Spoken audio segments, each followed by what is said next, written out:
May 23rd, 1995. My name is Rhoda Kenner. I'm interviewing Rachel Rozmaryn, survivor, in Forest Hills, New York, in America, and we're going to be doing the interview in English.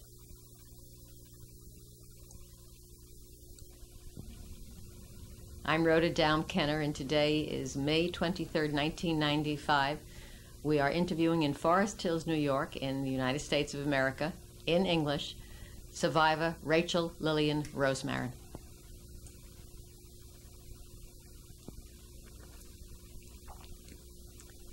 I have the pleasure of interviewing for the Shoah Foundation, Rachel Lillian Rozmaryn, and let's start. It's okay. When you were born, what was the name that was given to you at birth? I was born in Poland, Sosnowiec, on November 7, 1923. And what was the last and question? And the name that you were given at birth? Rachel Leah, Hebrew name. Hebrew name. Right. And what were you called as a child? Lalusha. Lalusha. That's a beautiful name. And did you have brothers and sisters? I had 3 brothers and 4 sisters, exactly. I was the 5th. You're a large family. Large family, 8 children. And where were you in the family? The 3rd one. And your parents, what were their names, please? My father's name was Harry B. and my mother Esther. And you lived together as a family? Yes. Parents and the 8 children? The family, yes. Did grandparents or anyone else live with you? Not with us directly. They were in our neighborhood. I mean, we were in their neighborhood. Tell me a little bit about the place in which you were born and lived. I was born to an Orthodox family. On those circumstances, well-to-do family. The whole family used to live in the immediate neighborhood, because partially every child, including my mother, was given a piece of parcel by the parents and grandparents as a wedding gift. So during that time, they built up their own residences. So it was like in a distance of few blocks where from my grandparents, my immediate aunts and uncles, and it was quite a large family. So I grew up always surrounded by the family. And what did your father do to support the family? We had sort of a general store, which you could go in, be dressed, and with furnishing for the house, and so it was in a small scale, not to comparison in the United States, what you call the department store or not, but it was quite a large store with all those things. Did your mother work in the store with your father? Yes, she did. And she was always there. And what about the children? We had help in the house. And did any of you work in the store when you got older? When my older brother, he finished elementary school, he started the business school, and that was his alley. He left the business, so he was decorating the showcases and helped out my parents. And what was your family like in reference to Judaism? Was it a religious family? Yes, very religious, but at the same time, they were very progressive for those times. Every child was in private schools, and it was necessary. My older brother, he was raised in the yeshiva, but at the same time had all the instruction from a regular elementary, high school, and even higher at home by professors. Private tutors? Private tutors. He was very orthodox, so he didn't want to go to a co-ed school. That was 2 choices, either to go to a Jewish Hebrew school or a state school, which that was not for him. Being in Poland, yeshiva didn't have the same meaning that here, which he's like a regular school, Hebrew school. Now, did you go to synagogue on a regular basis? Who, me as a child? For women, it was not common to go every Saturday. Mostly, I remember my mother used to go on holidays. special holidays, like high holidays or whatever. Were you Usually- involved in the synagogue, synagogue life?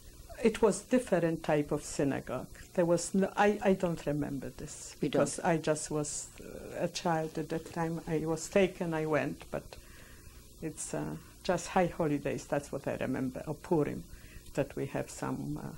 Then the whole family went together Yes. as a family. Yes. Now, what about your education? Can you tell us what you remember Yes, before I the went war? elementary school and a private. I went to private gymnasium, they called, like a high school, which it was Hebrew school, more Zionistic than religious, which there were religious instructions, but it was not called a yeshiva like they call here, but it was like gymnasium. And can you tell us what the town was like? How many Jews lived there? Town was a beautiful town. It was 120,000 people, families, I believe, or people. I really cannot recall anymore, and 30,000 Jews. And what was the life of the Jewish community? The life, they had a Jewish hospital, and they had just the Jewish center that my father took a great part organizing all kind of, as I remember, that collected money from the well-to-do people and established like a sort of a bank that they were helping out Jewish family in need. And about this I cannot really tell you much more because I was very much removed from the activities of my parents. That's what I know. They were always coming. But I know there was a Jewish orphan home and Jewish hospital, which I used to go once a week with my aunt, my mother's sister, and we collected with a big things, I don't know, boxes or whatever, and collecting from the family. So one was donating baked thali for this and food for and we went, she always was taking me along, and we were distributing by the people they needed in the hospital mostly. When you grew up, did you belong to, you said you went to a school that you Right. described as a Zionist school. Zionist school. Did you belong to any organizations? This was the organization, being in a private school that we're not allowed to mingle in with different elements of, it was very exclusive school. And so they decided, since as a youngsters we need some activities out of the school which other children belong to Hanuar or, different kind of organizations. So they formed in the school organization like in a form of a scout organization, and supervisor was one of the professors from the school. So we had the special rules, special uniforms, just they were only allowed to wear when we had the meetings or going off on an outing. Now, what about your life as a Jew? Were you aware that you were different from other members of the community? Very much so. Can you describe that to us? It's as a child, as a youngster, and later a teenager, we're very much aware that the surrounding was very hostile. How were you aware of that? I will give you an example. The first experience I had, maybe it was in my first year of high school, which we went off an outing with an organization, with a group of kids. And it was on a Sunday morning, and we were out in the fields, outside, It was started very pleasantly. Then a bunch of Polish kids came with big stones, very 10 years old, 11 years old, our peers, and started to throw stones on it, and we were overpowered. We had to just run away, the whole group of us. And how old were you then? You say first Probably year? the same 11 years old or 12. That was my first experience. And were they later saying anything? Yes, You knew that you were targeted as Jews? They used like anti-Semitic expressions. And what did you do? What will I do? You see, when you were stones throwing at you, knowing their attitudes, what you do. We're mostly girls with a group, with a leader. So we just didn't have any choice. We tried to fight back. Boys and girls throwing stones? Mostly boys. Mostly boys. Mostly boys.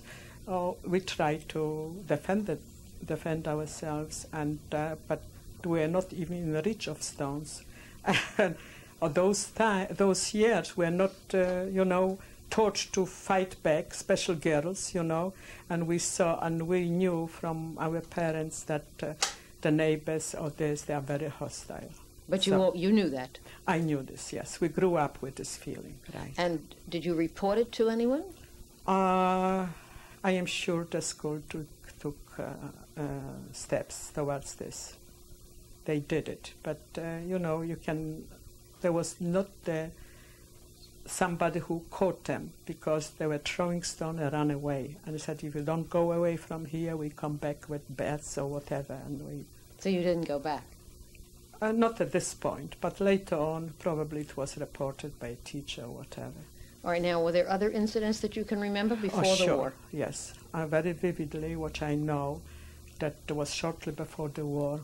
It was, I believe, in 1938 started, which was very visible, and I was affected as a child too. Since we had an open store, they put pickets, like two people, Polish people, men mostly, and with signs that you shouldn't buy by Jews, because who buys by Jews is ruining the country. We were like outsiders. My generation goes back, you see, I showed you 4 generations here, but probably 2 more. And I was told at that time by my grandfather that his family, his great-grandfather, was the first one, came to this part of the city. And he was the first one started to buy land and started to build up this. That's why we had so much ground in our family that everybody had a slice. Where did he come from? Who? This great-great-grandfather? Maybe from a smaller town in Poland too. Now, they settled down, like here you have the first settlers probably. This was how they... All right, now, when things changed, were you aware that there were problems in Germany? Were you aware at all that there was such a person as Adolf Hitler? I will tell you, at that time I was in a high school already. 1938 I was second years of high school, and 1939 the war broke out. And we were aware because our education was on a very high level in the school. So it was compulsory to read papers, and we were very much informed, not only in Polish history, but European and ancient history. So you knew what was going on? I was exactly knew. You see, but when we talk about the war, so one day I remember asking my mother, she didn't want to speak of it. She said, I'm too busy now. So I had my grandmother very close. So usually after school, I used to go to my grandma, and she spent a lot of time with us. And I asked her about the war. So she said, sweetheart, I will tell you one thing.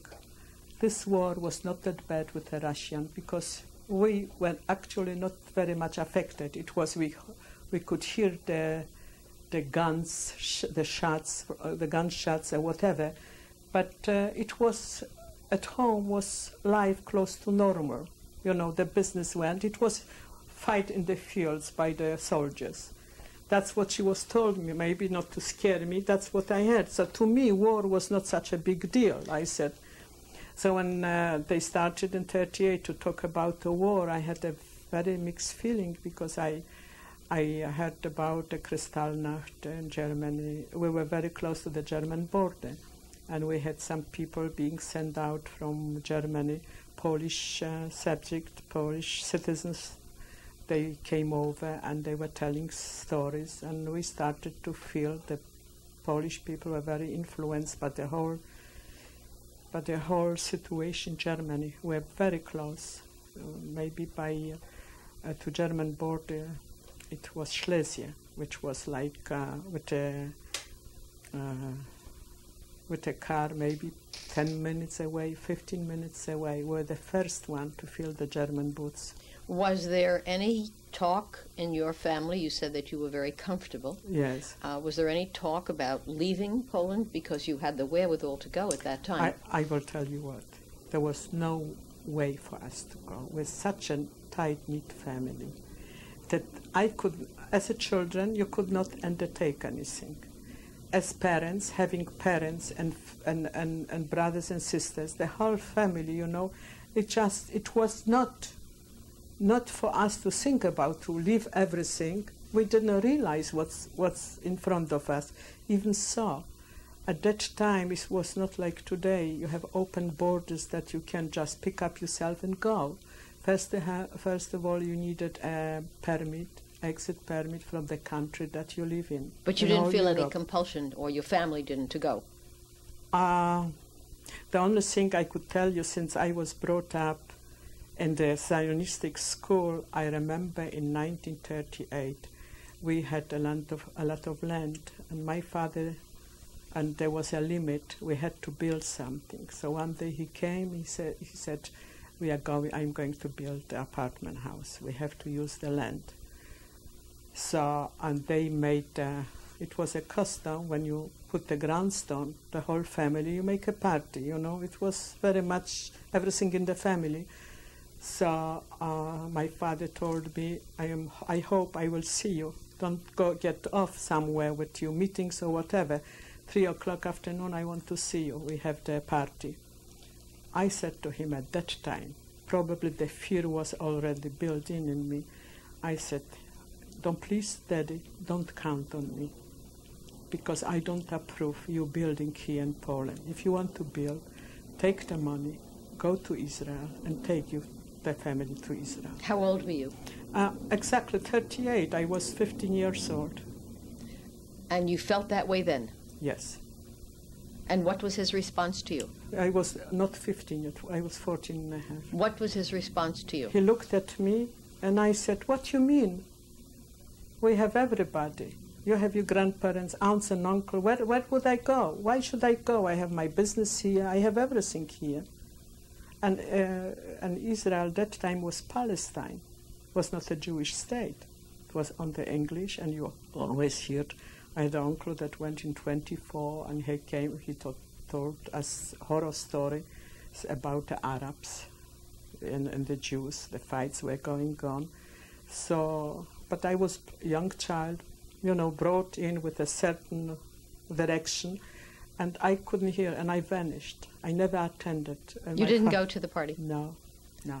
And my father said, after the war, if he asked me something, I said no. He said, I know. When you say no, is no. Like monkey business. I remembered 38. You taught him a little bit about yourself. Right.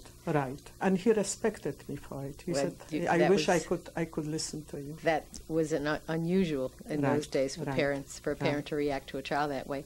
Let's talk a little more about what you remember, again, before the war. You were aware of Kristallnacht. You were aware that there were problems in other parts of Europe. Yes. And on the other hand, you say your grandmother said that the last war was not so terrible. Right. But you started seeing, now what happened when they put up the pickets in front of your parents' store? This was terrible. Not only this, when a Jewish woman, they caught a Jewish woman at a fair court, they put gasoline and lit this.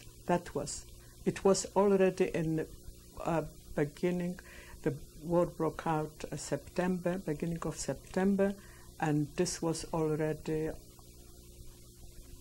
39, either beginning 39 or end of 38.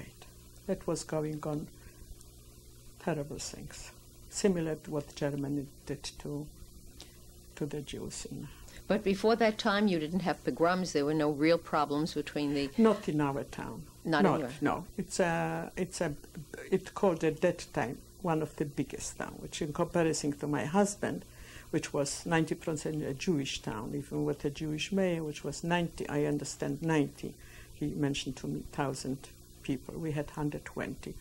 Was like town that was centrally located. We had people coming in for business from Germany. We had, all around. It was a town that had coal mines close by. Right, now you were, at this time, you were still in high school. Yes, second year. What happened after this, when it became more overt, when they, as you said, a woman was burned on the street walking with a fur coat? It was terrible. It was it's like it was a main street that Saturday, Sunday. Saturday we had off school, but Sunday we had because it was a private and Jewish school, we didn't have Saturday school, so we had to have a day Sunday. So Saturday, there were young people meeting friends. That was the central located place. It was beautiful, coffee shops. So they separated it. We were not allowed to go like on one side, left side of the street, and the Jewish side was the right side. And what happened? Cross that is a Jewish woman. They said in Polish. I don't know if I'll be able to translate. Excuse me. We hate the Jews, but love the Jewish girls. The Polacks. Did you have to wear any identifying symbols? No. But they knew who was Jewish? They knew absolutely. And you did not cross the street? No one tested it? We did occasionally. Occasionally. When a woman did, it was not as bad as a man did. If a man did, they could beat him up too. And how long did that continue? Till the war broke out. That was terrible. And then what happened? Do you remember the day the war broke out? Absolutely. Can you tell us what that was like? Yes, it was. It's very vivid in my mind because at that morning we had to start school. It was September the 1st, I believe, and they told us we don't have school. And you were how old that day? I was at that day 14 and it was beginning 14 and a half, and high school. Started high school.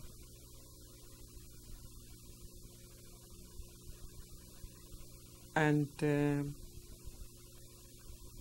I ran over to my grandma, and my youngest aunt, she was still in the last year of high school. I mean, high school was different, like she finished, she could go to university from. It was 2 more grades that there was preparation for the university or whatever.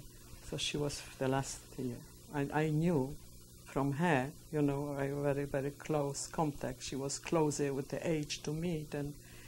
So I ran in, and she was in the store. They had a very big building supplies and all kinds, like hardware store, paints, those type of a shop, like a wholesale.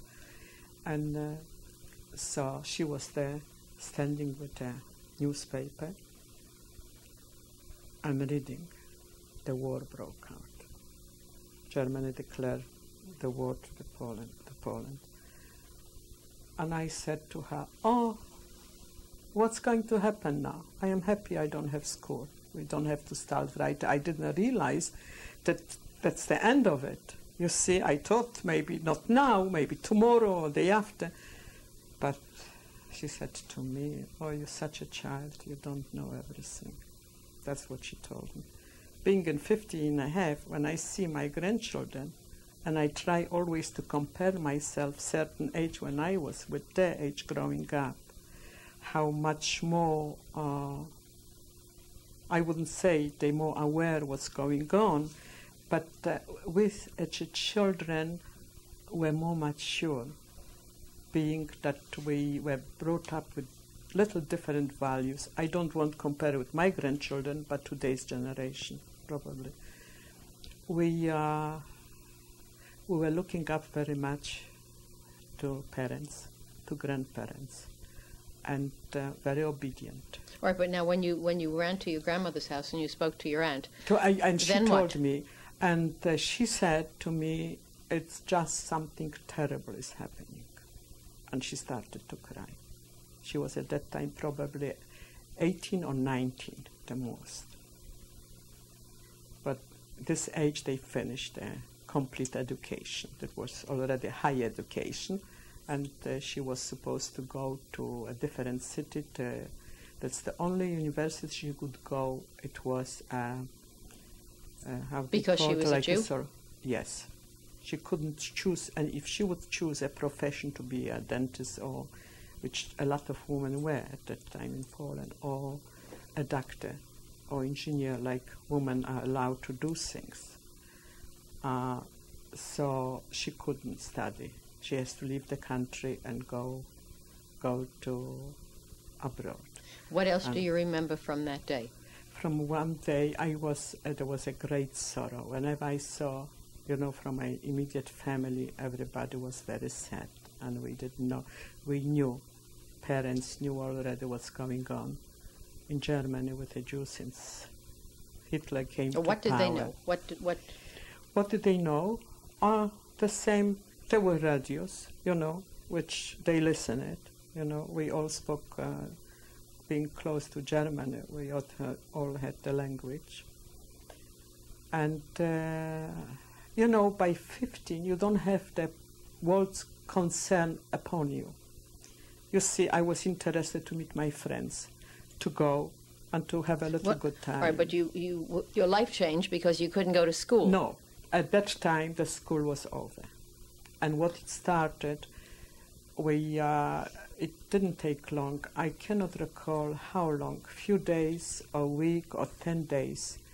And before the German marched in, declared the war, there was a distance, but I don't remember how big of in time.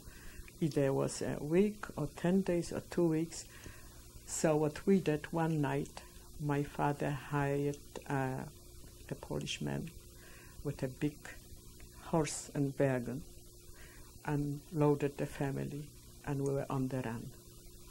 And my youngest daughter was that time, she was born May 38. Your daughter? My sister. Your sister? Excuse me, my youngest sister. She was 3 months old. And we had a special Polish young woman that she was taking care on her, because my mother was most of the time in business. And I remember her, so she said, I will help you with the child to the wagon, and then I will go back. She was a daughter of our superintendent in our building, which my father built. We moved already. This I skipped. But in the beginning of 38, the building was finished. 39, beginning of 39, the building was finished, and we moved in 3 months before the war broke out. You moved in with your family, 7 siblings and mother and father. Father to our own apartment building. And the superintendent, which my father hired, they had few children, older than our kids. So the youngest one he took in, and she took care on our baby. And I remember her going with us, just passing the baby. She was in the slippers, and she started to cry. Please take me along. I want to stay with you. The young girl? The young girl, the Polish girl, not Jewish girl. And you took Polish. her? We took her all along. Okay. And we went. We'll continue in just 1 minute. Fine. Thank you.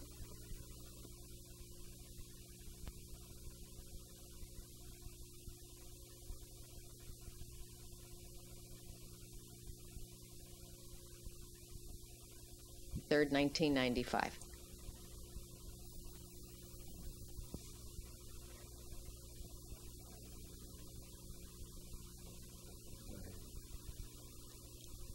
You were telling us what happened when the entire family moved, and this young Polish girl, how old was she?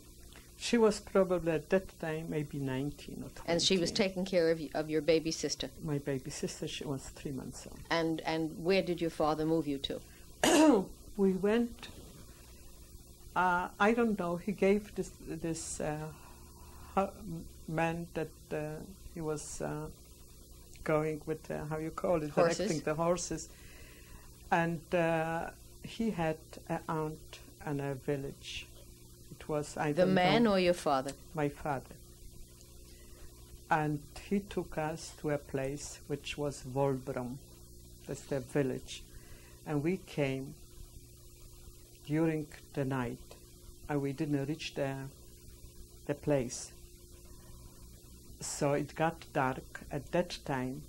Since it was all a wartime, it was a curfew. around 7 or whatever. It started to get dark. We're middle of nowhere. So my father saw from far away a man working in the fields. So he ran over to him and he offered him money to take us in for the night.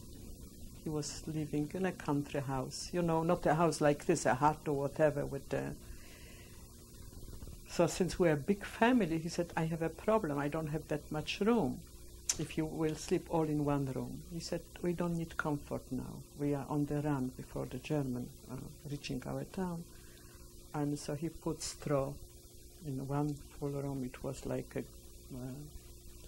not even finished floor, cement floor, whatever. A barn, I don't remember. Anyway, and we all slept there over the night. He brought some milk, fresh milk, and bread.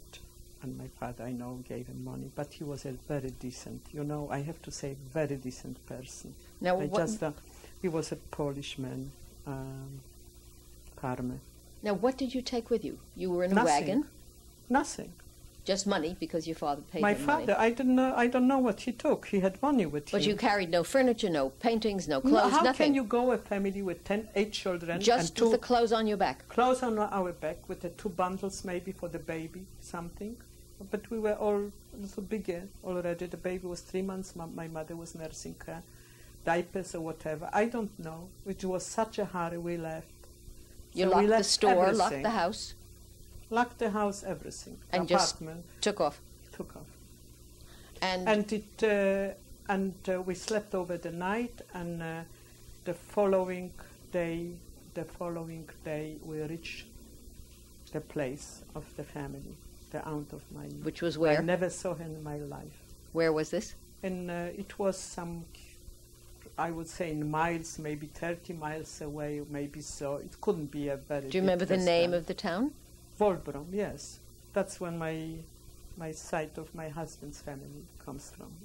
And it was, in years before, whoever could afford, they moved to bigger towns, but she stays there. She married there and she stayed there.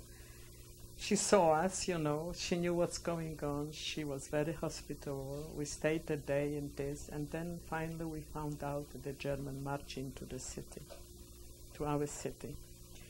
And so my father said, anyway, they will be all over. Why should we sit here? They are coming next day to this village.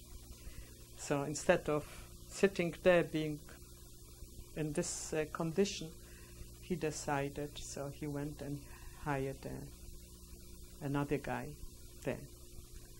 And going back home, we had a lot of difficulties because we had to cross a bridge, and we were told the Germans are already there and they are picking up Jews on the bridge and they are drowning them. And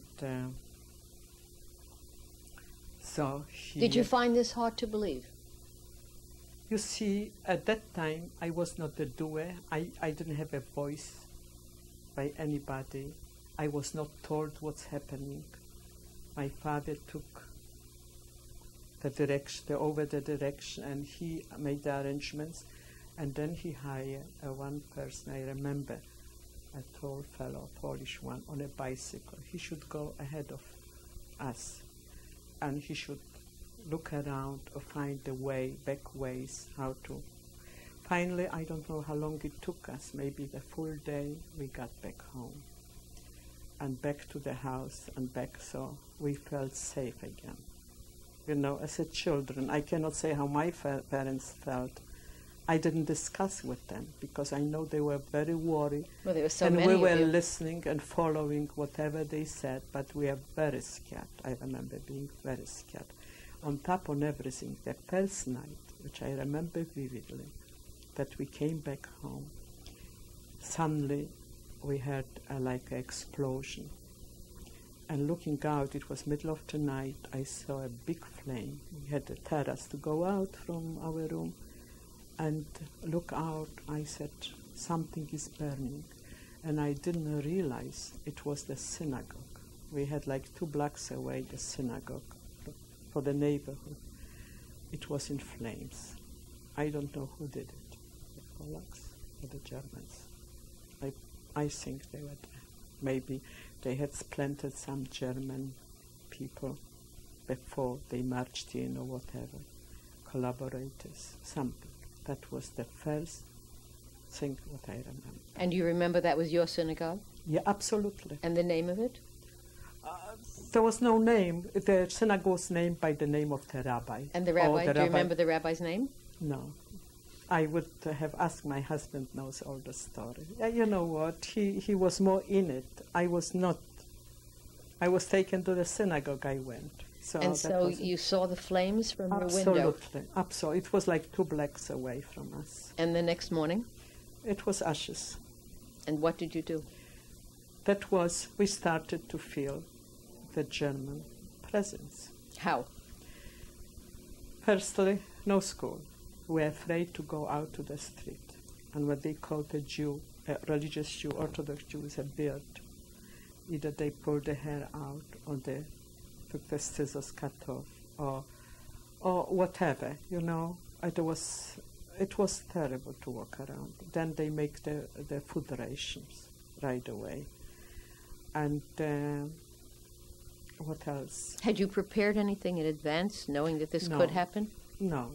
I will tell you, our was a household which my parents, I mean especially my mother, was right away built in the kitchen a room for groceries and things what is needed for the house. Since we're a big family, they're always, you know, here comes everything pre-packed in boxes, and we had only in the sacks and those, how you call the bottle-up sacks, you know. So we had enough food, and it was sort of, we had a big contact with the country people, with the farmers, because they used to come and shop in our place. So they started to creep in, they didn't have money, bring butter or bring flour or bring something. They needed shoes or they needed, so we didn't have the pinch of hunger or whatever, you know, right from the beginning. Now the store was open? The store in the beginning was open, but later on they asked to close, and it didn't take long. I cannot pinpoint the date, but it was right in the 39. Must be a month or 2 months later. Everything was confiscated by the Germans, which I remember they asked us first to close the shops and bring the keys to a certain place. So being that we tried to save something from the store, you know, clothes or stockings or whatever is needed for the family, and was easy to get out, not to be, you know, seen by even, we had 2 enemies, by the Polacks and by the Germans. We have to be careful because they were denouncing the Jews, what they do, the movements they were watching. So we tried to keep back some stuff.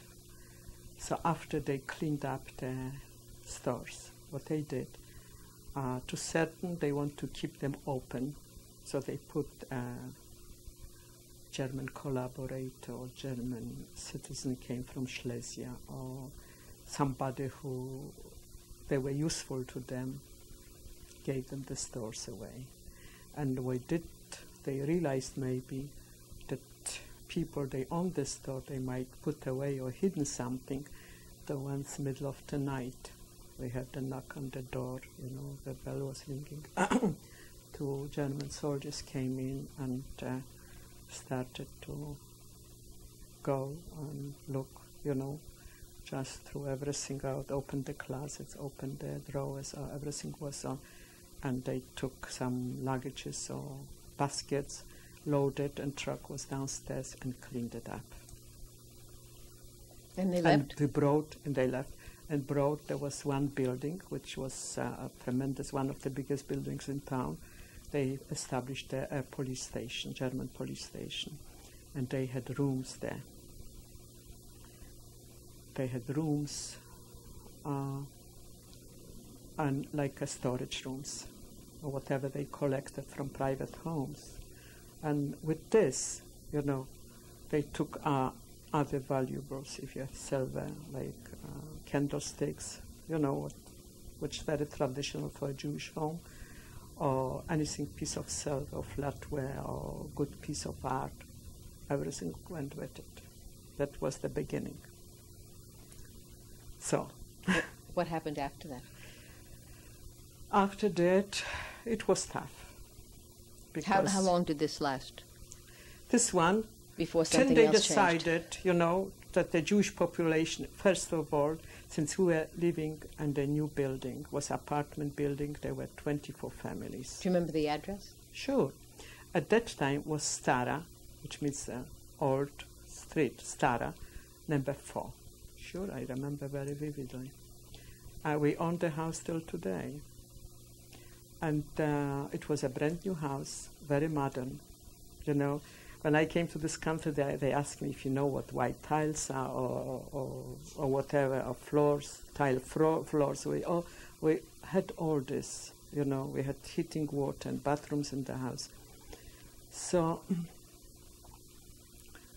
and since this was a new building, and our superintendent, this was a woman with 5 children, which my father took her off the street because she came looking for a job.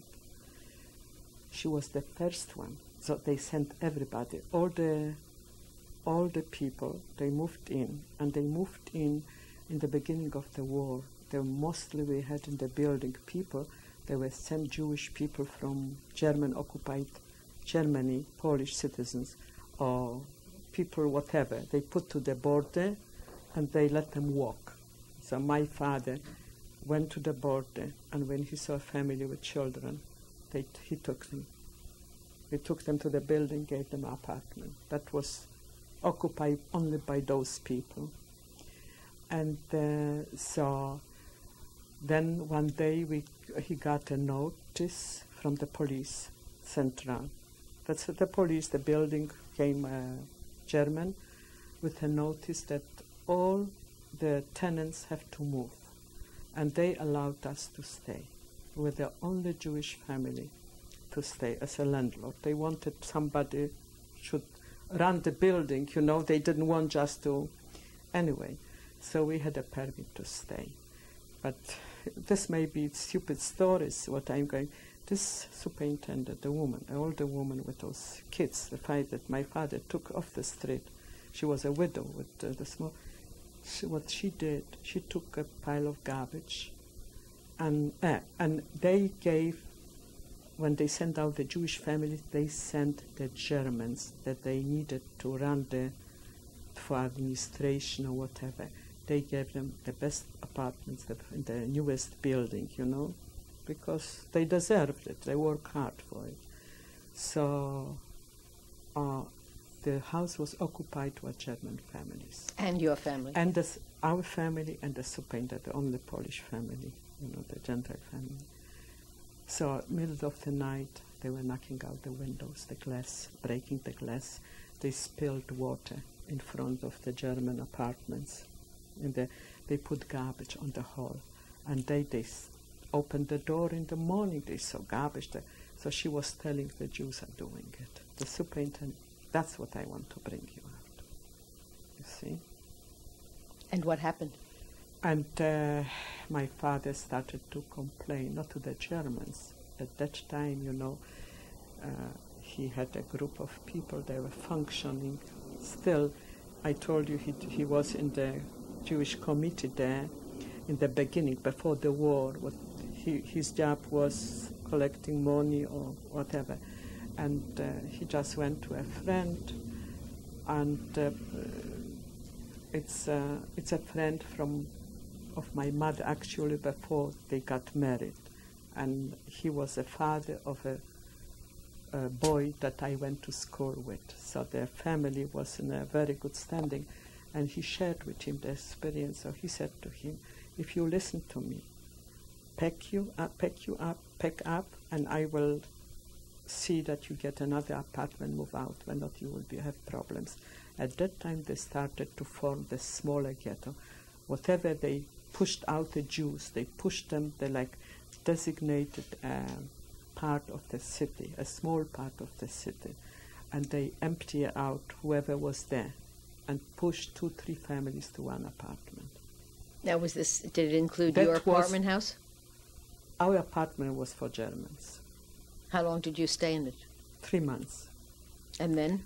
That's what I'm saying to you. We were the only one to remain there. Yes. And after this period of time, the 3 or 4 months, so we are advised just to go because we won't have a problem at this point with a German like with a Polish woman, which is our superintendent. So we did it. And at that time already we were going a few blocks away, which apart. And coincidentally, being already there, we were assigned like 2 bedrooms of apartment because we had a big family. Everything was on a square yard, footage or whatever. So, and after a while, they started to need more room. They pushed in another family, so we had to give up 1 room. With you and the 8 children. Right, and yeah, that was the one step before going to the original ghetto. It was like a section designated for the Jews to pack them up, you know, like herring in the barrel. And from there, the plan was successively. You see, so we didn't know what's ahead of us, but we lived with a day. And that time, we were lived only what we were getting on rations. Now, how long did that last? It lasted, must have had maybe 6 months. And you were not in school? No, not in school. At that point, still, when I was still in our own building, my mother hired tutors for us. I was good in handiwork, so she made arrangements for me to go to a dressmaker. She was specialized in children's clothes, what she used to sew for us clothes. And she was a Polish woman, very nice. So my mother said, I would like my daughter to come. She's very talented. I wanted to learn how to, because she doesn't know what's going to happen to me. And then she hired a young Jewish man. He was maybe 19 years old. He came from Germany. His father was a Polish citizen, and he spoke fluent English. So I was getting English lessons at home, twice a week or every second day. That lasted maybe for 6 months or more, because he was sent away to a camp. So it stopped there. That was it. That was my education. I mean, the 3 years high school I had, and the rest, whatever I can pick up by myself. And what happened after that period of time? After this, so we, one day, we were given notice that we are going to be moved. And what they did, we had to pack up, not furniture, nothing, just the bundles, because the furniture was left in the house. We couldn't take anything. Everything was left like this. If you had wanted to take something with you, were you able to? From where? From the original house? From the original house, bedding, clothes. And I will tell you, it's very interesting. During the time we used to live in this house, it to me doesn't come like a chain, one link after another, because, you know, it's so many happenings, and it's a little bit over the years. I cannot put it very much in order. But, you know, as I come across, I want to bring, which is very important. It was the time being in the house. It was still 39, beginning of 40. It's, they were taking young people to working camps, either to Germany or Silesia, whatever they needed. So what they did, middle of the night, the German soldier came, knocked on the door, unexpected. You were in bed, and had a list. They had lists, and they were looking for a certain age. So I had 2 older brothers. one was 19 and one. So when my father built a house, so he knew that between the last fourth floor, it was 5 floors, at the last one, and between the roof there was a big space, which was empty space. For some reason, it was like designed like this. So one night, during the day, early in the morning, when maybe 5 o'clock, he took us upstairs. He said, "Kids, get dressed." All 8 of you? Not 8. The one he was afraid they might be grabbed for work to be sent away. My 2 brothers and me and my younger sister. And 4 how of old us. was your oldest brother at that time? At that time he was born 1920, 19 and a half years. 19 so and a the half or 4 20 eldest years. children? What? 4 eldest one. And he took us and he showed us. He installed a special ladder that you can, with a very tricky lock or whatever, pull it up and pull it down. He said, if you ever happens there, and I am not there for any reason, I will be grabbed in the street or whatever, you should know how to get there and to hide. So I remember only one time I was there. There was a night that for some reason my father found out that tonight will be the night. Somebody tipped him off, I don't know who, and came in the evening. Instead of going to bed, he said, dress in the night wear and go to sleep, but have your coats and your shoes and some clothes with you by the beds. So my mother prepared, and when she probably knew that the time came, there was a lot of noise in the maybe adjoining buildings, he took us quick with a candle, and he took us out, and we couldn't stand up or sit up on the flat on the stomach, and we were there. It was winter, I remember, because I was wearing a winter coat and boots, felt boots, very warm boots, lined with little fur inside. And we were staying the night. And this night they cleaned out our neighborhood from all young people, starting maybe with 17 till 21 till 20. That was very early in the war. Now, what happened the next day? The next day we came back. Once, I don't know if we're on the list, if not, but you had to just be alert in hiding. So you only stayed there overnight? I remember myself standing, because later, I believe, a short while after, we moved from the building, because we had the incidents with the Polish days, with the German. My father didn't want to. And where did you go then? To the neighborhood, which was designated for, they started to call ghetto, but you could go out during the day. There were certain streets you can circulate, to the shops, to this, but you didn't feel so cramped in, because you were still on streets, on the apartment buildings and things like this. Did you view it as a danger to yourselves that would be coming? Absolutely. I didn't know in what form, but I saw what happened when they started to move us from this place to the original ghetto. This was beginning of, I've been sometimes in 43, 42, beginning of 43. It was already, we had all kinds of news, bad news, that the Polak enjoy bringing the news that they know not far away they built an oven and they are burning Jews. So this like was open knowledge? It was unbelievable. Nobody said, they just knowing knowing the love for the Jews. I know it could have been only a prank or whatever. But you'd see, nobody could believe those things. He said, look, what they can think it of anyway. And the times got worse and worse. In what way did they get worse? You moved again to another place? No, firstly, there was lack of... We were in a situation a little bit that we started to produce batteries. And since was how you call it? They Are you saying butteries or batteries? Batteries. Butter. No, not butter. Batteries. Batteries for Batteries flashlights for and flashlights, radios. yes. Okay. Since there was war going on, and dark. After dark, you were not allowed to put any lights. Everything was covered. The windows. So it was a big demand. So we Now, started when you say to we, produce. who's the we? Our family. And my oldest brother, he came on this idea.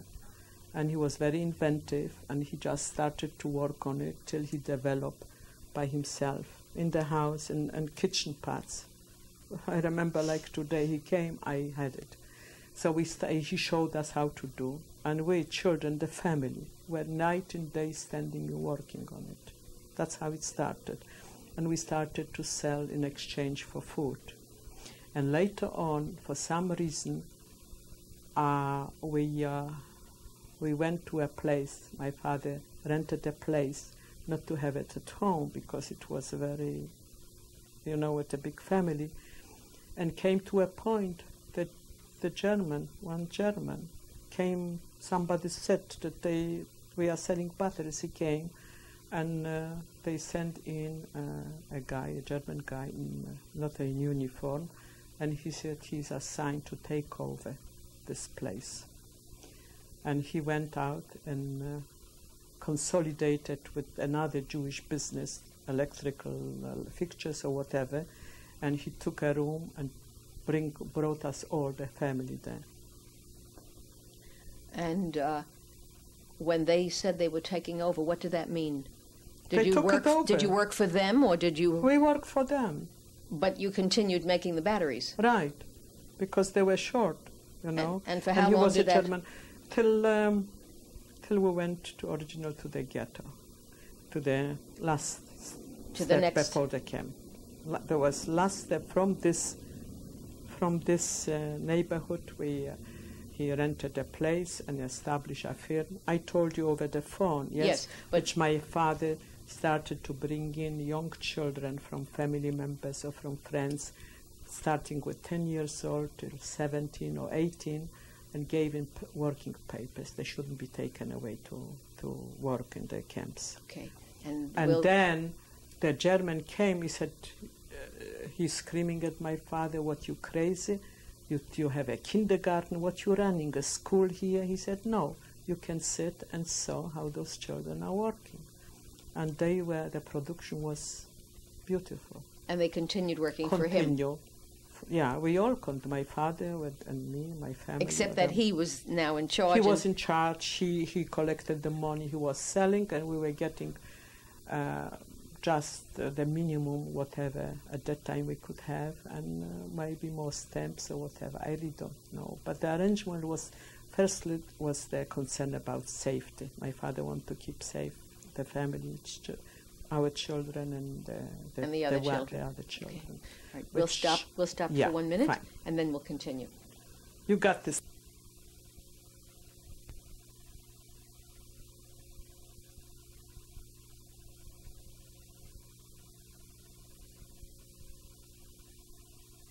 Lillian Rozmaryn, on May 23rd, 1995.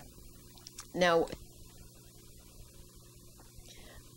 you left us when you were talking about the factory where all the children that your father had brought in order to save them and give them the false working papers. Not actually false, not but false, working original working papers. So that they would be gainfully employed and would not be taken away.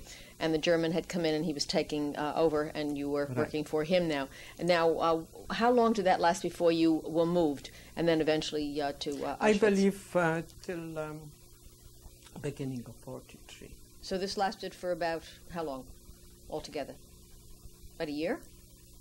Maybe With all so. the moves, about Maybe a year. so. Right. Okay. I cannot pinpoint exact date, All right, and then because this is so long time ago. Of course. You Can see, you? I didn't prepare myself with those dates. That's all right. But can you remember what happened the day that you all had to leave? Absolutely. One day came the German, and he started to bring more of their own. I don't know what he did, but I know that we just told not to come anymore. And a few days later, because he probably got the order that the Jews are going to be taken away outside the city, and being placed in a very confined territory, that we won't have any right to move around or come to the city. Only special people that they needed, they gave special passes. And were placed, they displaced the farmers. It was like a farmland with small huts that displaced those families, and they placed us in very small, meager accommodations. And how did you get there? Very primitive. How did you get there? That was, the whoever could hire something, a horse and buggy with the Polish people.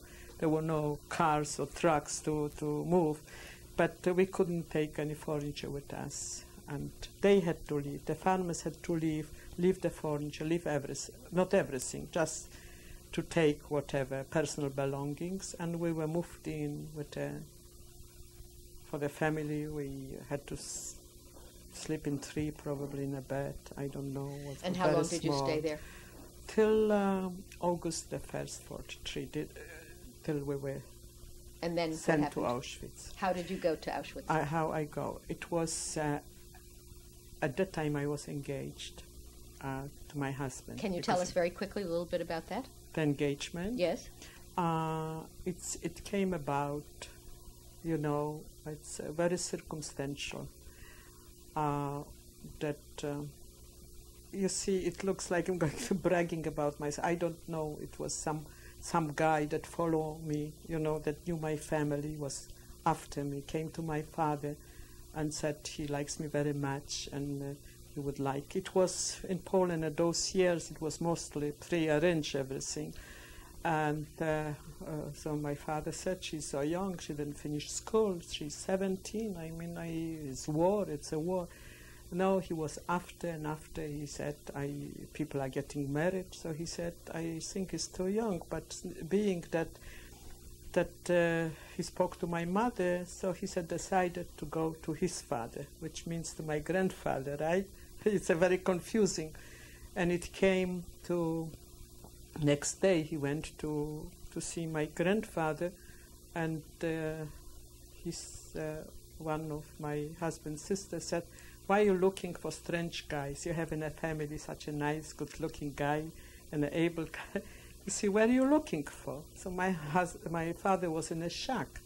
So he came back and told my mother this. And it, from things like this, one day they came, you were engaged. And that was it. And you did not know? I had a feeling. They asked me if I like him, and you see, And you knew him? I knew him. He was a member of the family. He was my uncle. I knew him, but not on a daily basis. I saw him maybe once or twice a year. So did you agree to I was engaged. What you asking me there? They came. They said made you were engaged. Yeah, and we were engaged. All right, so then you would... And then, you see, it's... Did it change your status in any way? Or you still went on? Yes. How did it change? Because soon after we made, for me, papers, we went to a city hall. And I remember not being yet 18, because we went once, and I went without my parents, and they said I cannot be married, because I don't even reach the 18.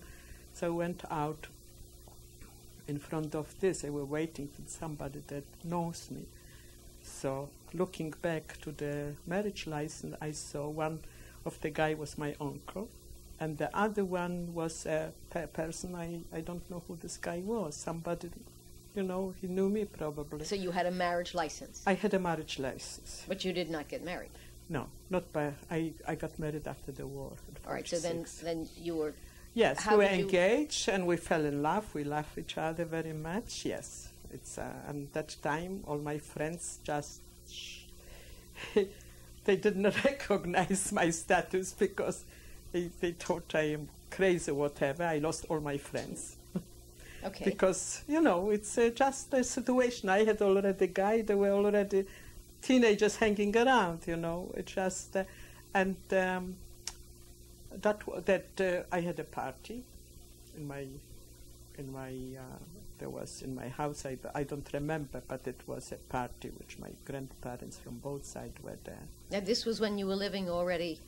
No, that was. I don't remember where it was. Okay, Could have been in my husband's party. I really don't remember. But you were ready to. I had a party. It was officially by the family accepted as an engagement. Okay, and then you were shipped out to Auschwitz. Not right away. You see, this was in I believe the marriage lies in 42, beginning January 42. Anyway, and then whenever he had a chance, he came to visit me, and we started when we were shipped to Auschwitz. It was on a Saturday. I remember vividly because his sister was recently married, and she was few houses away. So we went to visit her.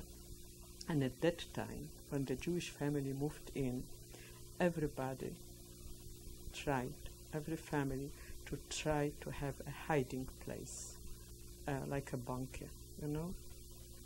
Some of them installed double wall in the attics, some of them in the sub-basement, the digger sub-basement. It was in a different way. So I left Saturday afternoon. We walked over to my sister-in-law, and we stayed there with a pleasant afternoon, and it was like going towards the evening. We started to hear noises, unusual noises, and at that time everybody had, it was organized that one member of the house, you know, from the family. It was selected. It goes in went in rotation, that we stood outside of the house or in the streets, or always on the guard to listening what's going on. So we saw that the whole place, the whole ghetto was lit up with not flashlights, those big torches. Not torches, electric something, I don't know, big, by the army, by the Germans. Searchlights? By the searchlights, excuse me. Okay. It was lit up, and dogs barking. So we knew that something is coming. We didn't know. So everybody went into hiding. So I, being in my sister-in-law's house, I went there in hiding with my husband. And we sit there. It was a basement at that time. It was Saturday night. And we were there. The whole night was quiet. We had the dog bark is the German language, and the shots, the gunshots. So we knew it's something very bad going on. And this is the last time I saw everybody. I never saw again, you know, my members of family that used to, nobody from the family. And in the morning, like maybe 5 o'clock in the morning, it was a daybreak.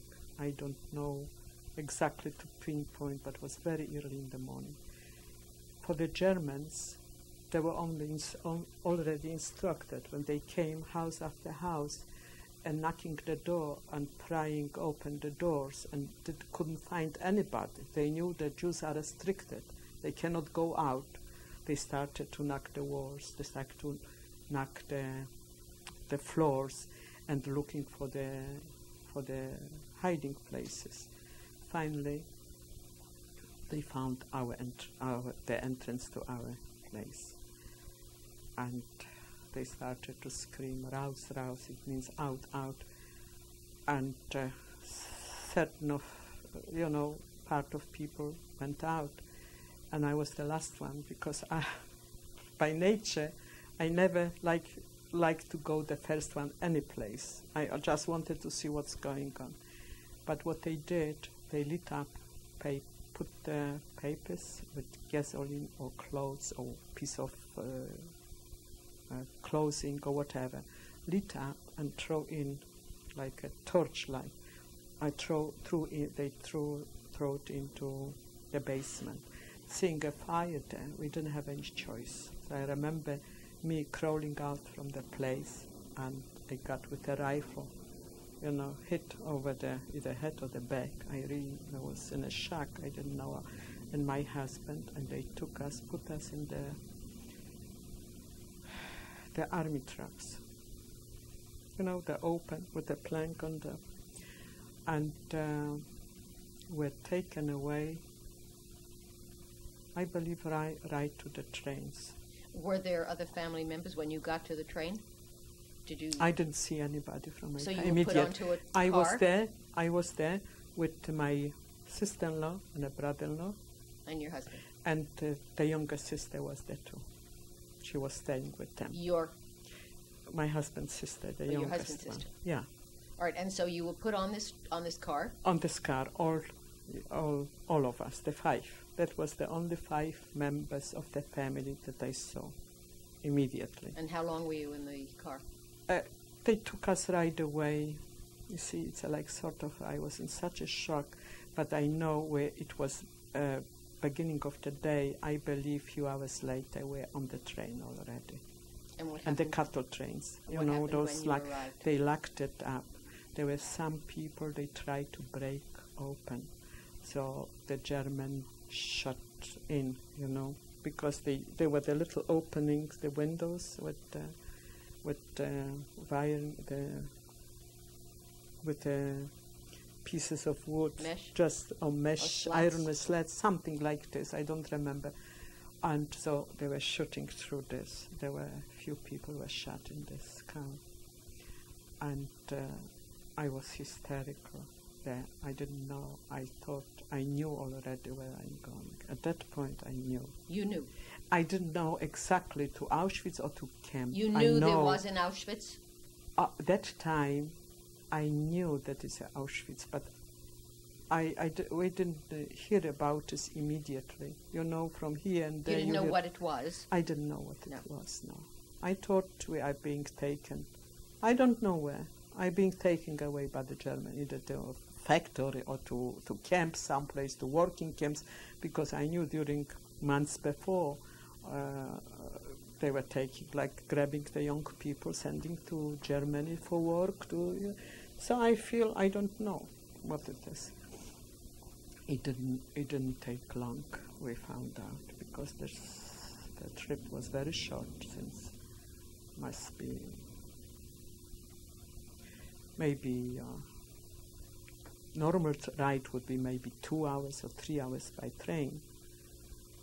That's I cannot really tell what you happened exactly. when you arrived at your destination? When I arrived, we on a ramp, and what I remember vividly, I was still with my fiancé. It was we are not married rabbinically, but we can call ourselves, So we're there standing, and then one guy, which later I found out who was this Mengele, he made the selection. He said,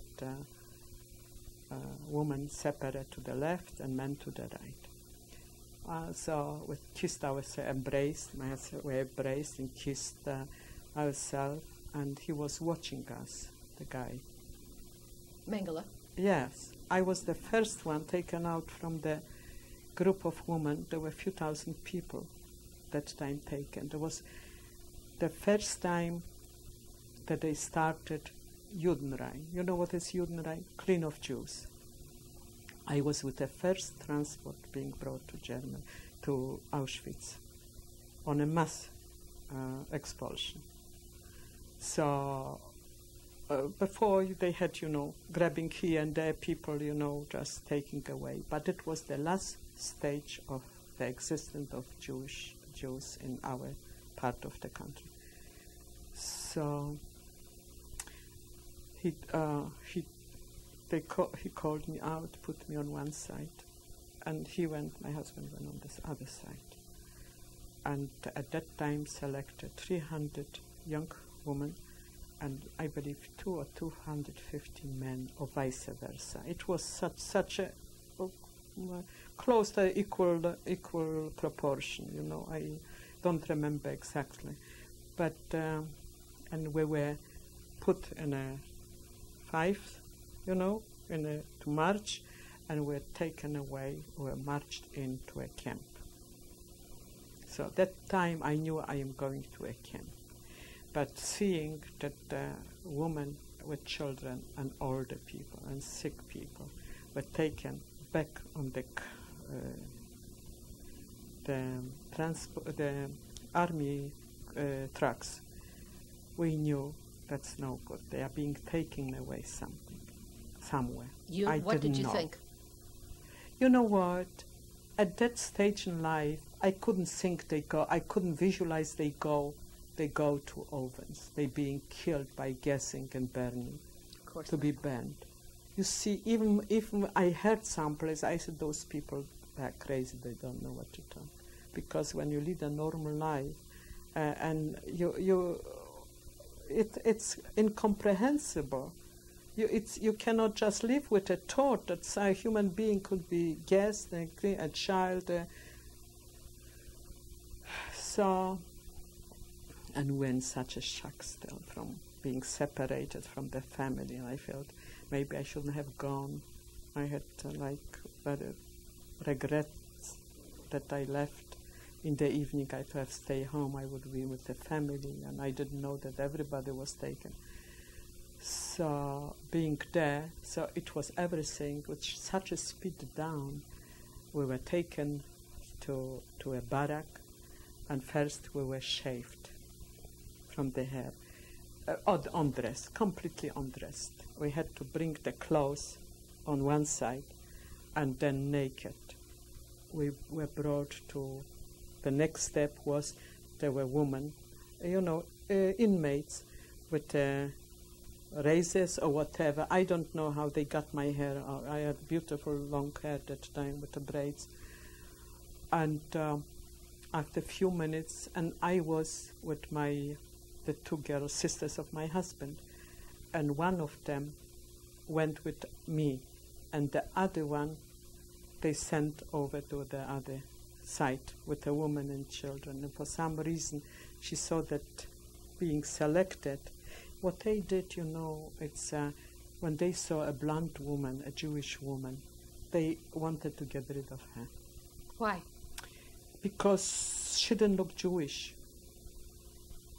And they were afraid they might run away because we're very close home or whatever. I don't know. I couldn't figure out this. But if they shaved your head? But this was before. The selection was before they shaved. We were But completely blondes, off but the blondes... I don't know. Maybe it was my impression at that time. Well, you could be right. I could be right, because the way I looked around... You mean, why would they take her and not someone else? Beautiful woman, with blue eyes, which the youngest one, you could in 1,000 years say she's Jewish. Now we are very critical. Look, is she Jewish? Is not Jewish? But as you were growing up, this didn't matter that much. You were blonde, and my part of the family from both sides were blonde and blue, with blue eyes. For some reason, it So was one left to that, sister-in-law? and so she tried once to break through to our. She said whatever happens with us, she doesn't care. She wants to be, and they caught her, sent her back. And by the second time, she managed to do it. She stayed with us, and I was in camp with them. They both didn't survive. But and my husband went to the other side, and he was placed on the men's camp. And we were at that time, if you probably by now know, it was surrounded and the fences were everything with a high voltage. So there was no way of running away or just make your way to freedom. And they made sure. Later on, I found out we were not allowed to have outside work. We had to work only in camp, because they were afraid that, knowing the region, we might run away or whatever. And so they shaved your head? Absolutely, to the skin. Like Yul Brynner. Now I can have a comparison. Shaved just to the skin. Eyebrows? No, just head. Just head. And we were given... we didn't have the striped clothes. Only I got a dress, maybe now I can compare to a woman size 20. I was a teenager, and I got a pair of wooden shoes. This was September, which was fall in Poland, and it was already cool nights. And I don't know, barely something underwear, no socks, nothing. And shaved with a big this. I remember getting a very big apron, that was reaching till my ankles, which was probably a 6 foot tall woman. Those country style aprons. And that's how it is. We had to go to the shower. So we were not sure. You see, I said we're afraid for the shower. Because I don't know, wherever we took us and closed the place, I said, that's it. So why did they have to shave us? Why did they have to give us clothes? But it was so misleading, everything, so we were very, very confused. But finally we got the shower, and then they put us outside for the roll call. And they taught us how we have to stay in the evening and very early in the morning, 4 o'clock in the morning on the roll call.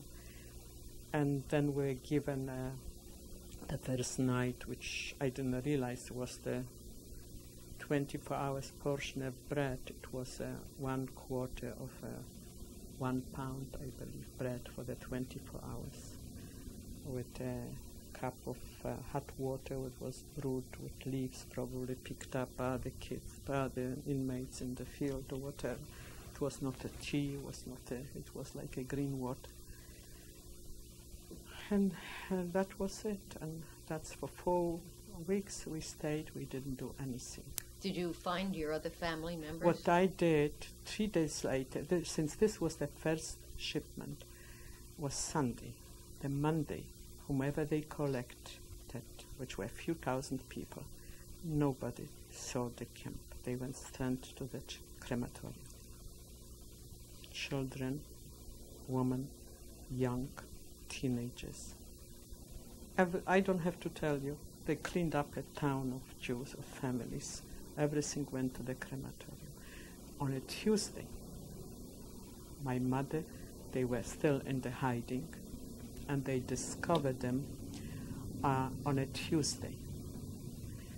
My grandparents were there, my husband's parents, and it was an aunt there, or an uncle. The aunt passed away, and there were few children, small children, my 2 brothers, and my rest of the family. So I didn't know what happened to them. But Tuesday, I heard a transport came and some people are in camp. And the same day, I found out a friend of mine, my school friend, met me. She came with the same transport. She said, I saw your mother here. And she told me where. I was run over and I found her. That was the 3rd day, I believe. Was she alone? She was alone. And I asked her, what happened? She said to me, the first news I got, she doesn't know what father is. But then I found out that my father was in Auschwitz. But there were 7 sisters and brothers. Yes. Yeah. What happened to them? So what she said, that my brother, that I have the picture there, it's older than me. The oldest one survived. The second one, my grandfather was short of bread, since this was a very confined place, the basement, and the German opened in the same little building that we had the hiding places, police station. And they were marching back and forth. And since my grandfather, and there were the 2 children, they were crying. So it was a tragic story what my mother was telling me, and later my sisters, which were in the hiding too.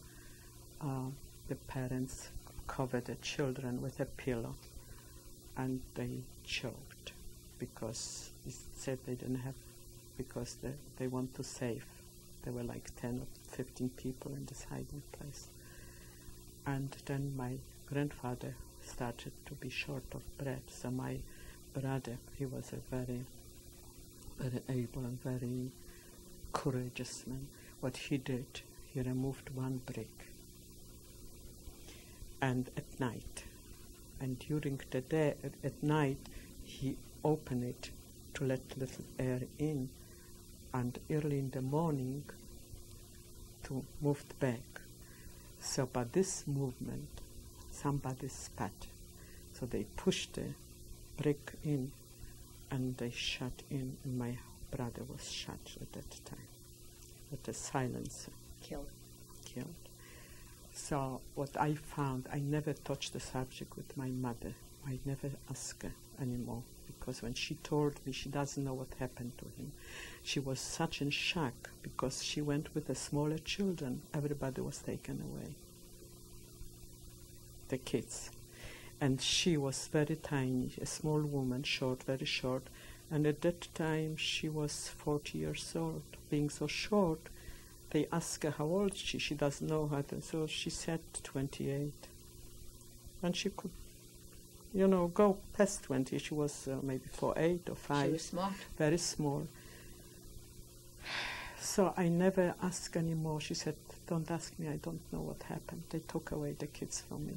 And I know Lolek, which was my brother, Leon, that he was recorded, but we called him Lolek. They always had nicknames. And he was shot. And he said when they took us out from the place, my daddy took him out, and the German told him to put him in the courtyard. And he had with him, since he was a religious Jew, the praying shawl.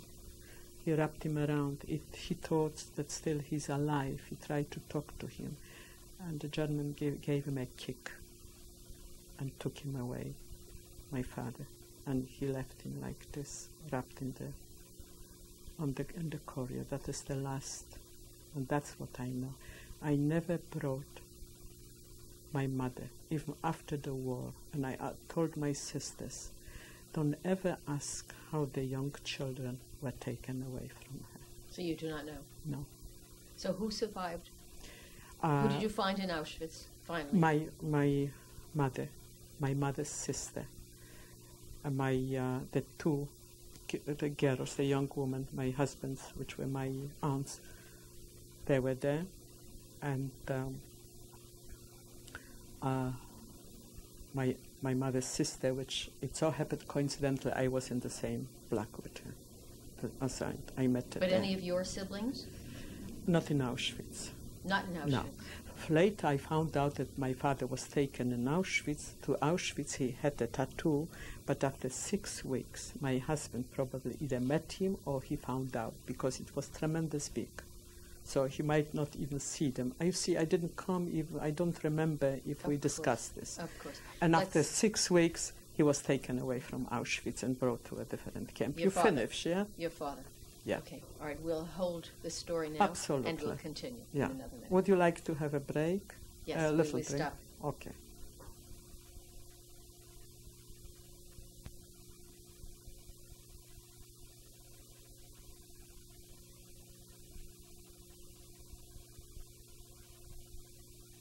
Rachel, Lillian, Rozmaryn, and today is May 23rd, 1995. We'll continue with what happened to you in the period of time that you were in Auschwitz. So you are now with your mother. And I was not completely, physically with my mother. I knew. But you were both in Auschwitz. We were both in Auschwitz, since she was doing a very heavy work. She was carrying some part of whatever, wood or whatever.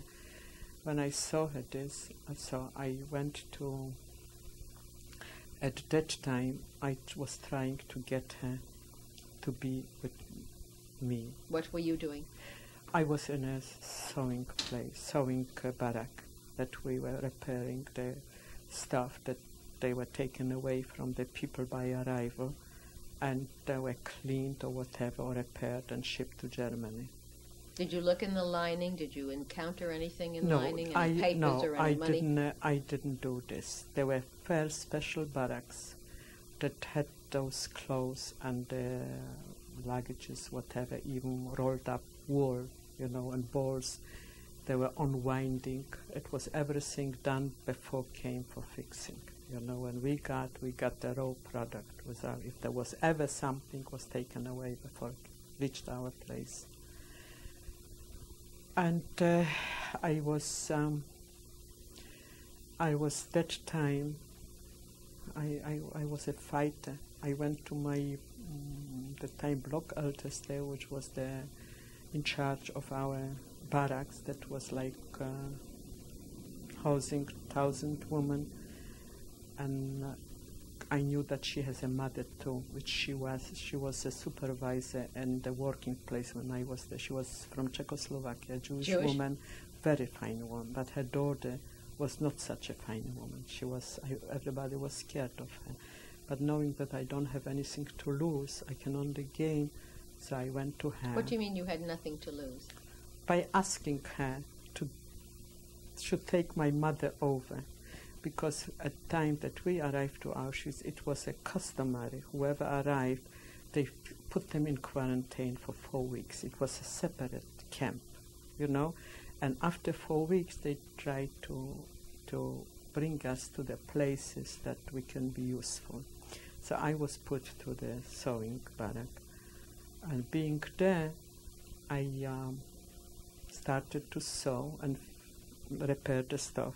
Sewing, I knew came very handy, which I had the instruction during the war. And I went to the supervisor and I said, I found out that I have my mother, and I know your daughter is my, the block capo, that's what they call the supervisor on the block where we used to sleep. So, and I started to talk to her, and I said, could you do some favors for me? I could have my mother with me. So she said she cannot. It's very difficult. This is Auschwitz. She said she was a very gentle woman, very fine woman. And she explained me why she cannot do it. So what happened? A week or 10 days later, the SS woman, which every barrack working place had an SS woman, that she came visiting, and she was in charge to see that the production should run well, whatever we did, whatever assignment we had. And then one day, it was shortly before Christmas, must have been probably in end of 43 or beginning of 44. One day she came, who can knit or crochet? So my girlfriends from school knew me that I am very handy in those things. Everybody called on me. They pointed to me. So she came over to me. She said she has a little girl home, and before Christmas, if I could make a nice dress for her. So I said, sure I can. And I made very fast. I made a dress, and I said to my girlfriend that she was with me, I said, this dress, I will ask a favor from the SS woman, because from them, if she wouldn't take care on it, they could do anything. They were gods in camp. So after I finished, and I put all my effort, I had from scraps, I made a beautiful, like for a doll. She was very happy. And she came to me, she said, I like very much what you made for me, for my child. Can I do something? Can I give? She wanted to give me a piece of bread. She said to me, I know you must be very hungry, so I brought you some bread. I said, thank you. You see, if you really want to do something for me, I have a mother on the other quarantine camp. If you just make sure that she comes to my block, you see, that will be the best. She liked it very much. The same evening, she walked over. She said, tell me which block and tell me where it is. She went over, and she told the block in charge, the woman, she was in charge in mother's block, she said, keep the woman inside. Don't send her out tomorrow for work. And she was going out carrying the heavy stuff.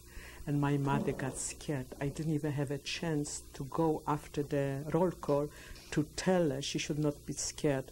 They called her number, they kept her back, and she was scared. Finally, I ran over, and she said, "You're responsible for this woman." That's what she said to. And to make the story short, the next day, she brought her to our camp, put her to my block. But somebody did, because I went over the head and went to this, they transfer her to a block that they had to march out and carry stuff. So I went now to my supervisor, all the women that had their daughter there, and I told her the story. So she said, "I know from this block the supervisor, I will take her over, she will work with you during the day, and she will go to sleep there." And went out for 4 weeks. And after 4 weeks, I don't know what I did. I did something good, I don't know. I was after them all the time. And they transferred my mother to. They were afraid I might go over their head. They didn't want to stay, didn't know what kind of connection I have with this woman. So they transferred to my block. Since then we were together. And what about your other siblings? Well, no, I want to tell you. And this one, from this block, there were 1,000 women from this block. She's probably the only or few more survivors that she was previously. You know, she went to work working under the roof, and we get our meal. You know, we stand out in front of the block for the little soup we got during the day. My other siblings, they remain in the bunker. They dig under the floor a hole. My 2 sisters and my oldest brothers, and they were sitting there for a few days without breathing. After 2 days, they found out, started to make noises, so start to ask who is there. So they creeped out. My brother creeped out during the night, went upstairs to our apartment and took little food, whatever. The house was empty, everybody was gone. So took some food, brought them little water for the 2 sisters. They found out they are 3 survivors. And one night, he sneaked out. He wanted to go and, to see what's outside, if there's some Jews left over, if some survivors, there any place to hide, not to be there on top with the German police. So he went out, and a Polak recognized him, gave him over to the Germans. And they took him, and since that time they didn't have a transport to Auschwitz. There was a place, they still remain intact. There were 2 groups. They were cleaning up the ghetto, collecting all the stuff and bringing to the German authority. They had under German supervision. There was always a soldier with a dog. You see them in the picture. Were standing over, and they had to clean up the apartments, piled up, select them, and they were taking away this stuff. So she knew that they have a place where they're taking for the nights to sleep. So one day he just waited till they were marching down to this, and he marched in with them. When he marched in with this, so then the next day he said to one of the guys, they came back to clean up for, their apartments, that my sisters, 2 of them, they are still in the hiding. So they tipped off one sister, which was at that time. She was at that time 17 years old, and she crawled out during the day.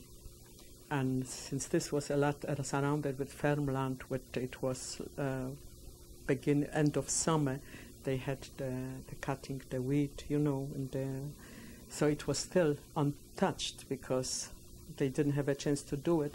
She, through this, tried to sneak out and go to the town, back to the town, to our neighbors or somebody who will help her to get, again, a Polak on the bicycle. See something is moving.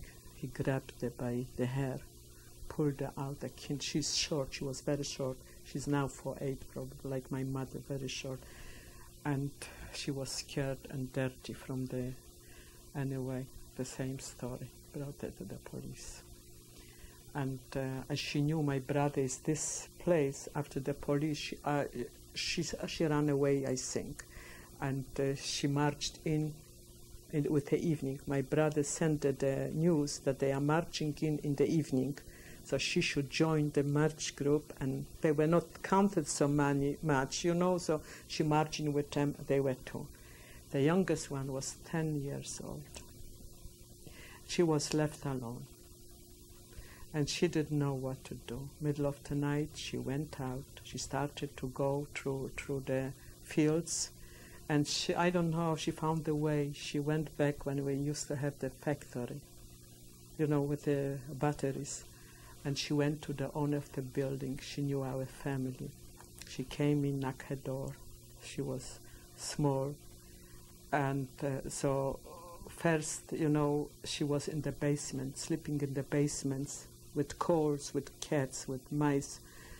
And finally she got the guts. She went up to this lady. She was a very nice lady. She took her in. She washed her up. And she gave a little hut, something with a piece of bread. She washed her clothes, she dressed her. She said, I cannot keep you here because neighbors, even the good Polacks, were afraid about being denounced and they could lose their lives. So she went, she was like for 3-4 days, you know, in the basement, sleeping by herself. And then during early in the morning, she knew where she is. She was bringing her this, and she told her, I see people are marching in, so stay in a doorway. If you see them passing by the house, just run in. And that's how she got to all 3 they met. And from there they were sent away to working camps, to Sudetendeutschland. It meant it was the part of now is Slovakia, and it was taken over by the Germans and was included in the Third Reich. Anyway, they formed their camp. Did they survive? Yeah, this is the surviving. Those the 3 3 surviving survived. and me. Isn't that amazing? And the younger children, which I have pictures here, they were age 11. There were 4 others. 4 others. Yes. The one brother was the older shot. brother, The older was shot, and there were 3. But the 10-year-old was sent off to a work camp. Yes. And what happened in the war camp, it was not like a concentration camp. It was in a smaller All right, form. well, we'll talk about the reunion later when we get back to it, because Yeah. I want to talk about your story. Very good. And so your mother is now with you in Auschwitz. She was in Auschwitz. How long did you continue working together in Auschwitz? All the time. For how long? 6 months, a year? We were reunited in September and August. We were taken August the 1st. We were reunited beginning of September. And since then, for a month, she was, or 6 weeks, she was there in the quarantine, and then she was transferred to my block. And since then, we're constantly together. The 2 of you? Yes. And I was knitting, not only for the SS women, for the Jewish, the couples that were in charge. They needed gloves for the winter, they needed sweaters. So you were busy sewing, knitting, not so crocheting? knitting, mostly knitting. Knitting so I them. had my mother, what she was rolling for me, the wool, you know, and rolling, sitting next to me. And Which is a lot easier than carrying wood. Right. And did you spend the rest of the war in Auschwitz? No, till January 15, 45. So we saw there were tremendous changes in the camp. What I want to bring it out, I was placed in a barrack which was a few hundred feet away from the crematorium. And I had on an upper bunk, which was by the window. And what can I tell you? I was burned 10,000 times over months because the flame from the chimney was engulfed, my bunk was engulfed with the flames. And except this one, I heard the screams because later on people realize where they are going. And there were screams when they were facing the crematorium, knowing, because the news, how long you can contain news. There were some people, not Jews, running away, Polacks, they live in the neighborhood, they came, they spread the news. So it was tragic. European Jews, they know already that there's a trip without return. And the horrible night, we were adjoined to the gypsies camp. And their family were intact, living on the campus, which was adjoined to our, separated by the barbed wires. So you could see them, playing instruments. They were taking from wherever, from Romania or Hungary or whatever. And then, middle of the night, the screams were terrible. They were taken away first, the men. That was the system. Every able body was taken away by Jews or by this. The men, the strong one, the young one, they were first to go. Later on, they knew with the women and children they wouldn't have resistance. They took away all the dignity from people. They did horrible things, just to scare them. And I have to bring it up because when they talk about gypsies, which it hurts, when you see. Here I was by myself. The tragedy I didn't face with my own eyes when my siblings or whatever being done something to. But when I saw, first one night all the men were cleaned up, youngsters, teenagers. So there were remaining old women, a young woman and children. A few nights later, middle of the night, the screams were, if heaven didn't open and listen to the screams, I don't know what could be. Our transport went, we didn't know what we are facing. Those people, they saw the chimneys going 24 hours a day. And the next day was such an emptiness, we all cried. We knew what happened. And it was a big torture for me. They killed all the gypsies? Yeah. Everybody was burned in the oven, gassed and burned. They didn't take them to work camps? No, they didn't work at all. Just were sitting there. I don't know, when I came there, I saw them, and they were there for maybe 5 months, 6 months, I don't know how long. And then one night? We didn't have a calendar. The next day they were gone? We go only by... And then in the morning they were gone? They were gone. That was it. 44, they started with the Hungarian Jews. They were transport by transport, and the chimney, there were 4 crematoriums in Birkenau. I was not in Auschwitz proper. Auschwitz proper was like a sort of mother camp, because when they had sometimes visitation from Switzerland, from Red Cross or this, you want to present, they were like a sort of, I wouldn't have normal, but people were working in factory, they were in the brick buildings, we were not, we were barracks, wooden barracks, with bunks. There were 6 of us of one bunk. And when the horror was that the crematorium couldn't burn so many people in one shot, what they did, they dig big ditches, tremendous. And I don't know if they were shooting the people, if they did something, or they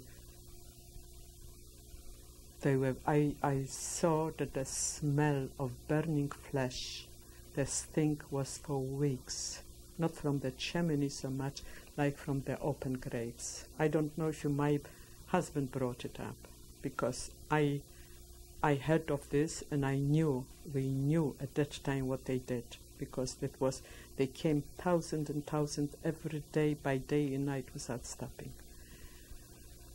And I was left over. I cannot stand at the grill. I cannot, the smell of burnt flesh, burnt meat, you see. This always flashes back for me, this stink. I cannot go to a butcher shop to twice, as long as I'm 50 years in this country, I was twice in a butcher shop. I come to visit a place, if it's clean enough, and I am ordering. And I am hardly eating meat, because you said you're vegetarian, and I said I am close to it. And there are things that I said I have I said a cat has 7 lives. So I just have few lives too, you see. Every instant of my daily routine is always a flash, everything I compare, you know. There's something that always brings my back. And that's the problem. We talk about psychiatrists. Those years when I arrived, came here to this country without anything, no language. I knew a few sentences earlier, but in the process of time I forgot a little I knew. And we were young. I said to my husband, I like to wash in the United States the floor, go to clean somebody's house. I want to bring up, I have my child. My daughter was born in Germany. Yes, wait, you're jumping ahead of the story. Okay, I'm that's sorry. all right. No, please don't apologize. Fine. I don't blame you for wanting to move away from that. But during that period of time that you were there, you knew, you didn't know, but you knew that your husband had been sent to Auschwitz. Yes, sure. And, I knew his position. He was like bookkeeping in an office, which this saved his life probably, and because he was very immaculate. Yes, he said that on 2 occasions, I believe, or 3 occasions. Once he came directly to the camp, which I seen very briefly, and 2 occasions that they were marching in with. He worked with the shoemakers, and they fixed the shoes they brought to our camp for us for the winter, some repaired shoes, or they couldn't send any more to Germany. They brought for the inmates to have for the... All right, now during that period of time when you were in Auschwitz, yes, was there any awareness of Jewish holidays? Did you celebrate anything? Were you aware? The only thing what we knew, I remember there were older women, Polish, which I knew them from home, from our town, and for some reason they were more aware of those things, and they were conducting like Yom Kippur, the high holidays service. They tried. Did you fast? We fast all year around. So I don't know if they did. I was glad I had a little bread to eat. And what else I wanted to bring? The worst thing was for me, 41, I'm going back with a year in Auschwitz. There was one day they called the cell appels. They took their roll calls, and we had to go in front of the barracks, and we march into the showers. We were naked. We had to leave the clothes behind, and came assessment. What's his name? Mengele. And he was looking over. Or if you had a scratch on your body, or he didn't like you for some reason, you were too skinny, he wrote down the name. But at 41, what it was, we were on a roll call, and they called all the women, they were over 30. And I was that time petrified, because I knew my mother is over 30. And I said, oh, Mama, that's it. Because you recorded yourself. She said, Lausha, don't worry. I recorded myself, put my age 28. So whoever was over 30, that time was taken away from the woman. And that's how she survived. And they believed her? What you believe? I mean, they didn't check. They were en masse.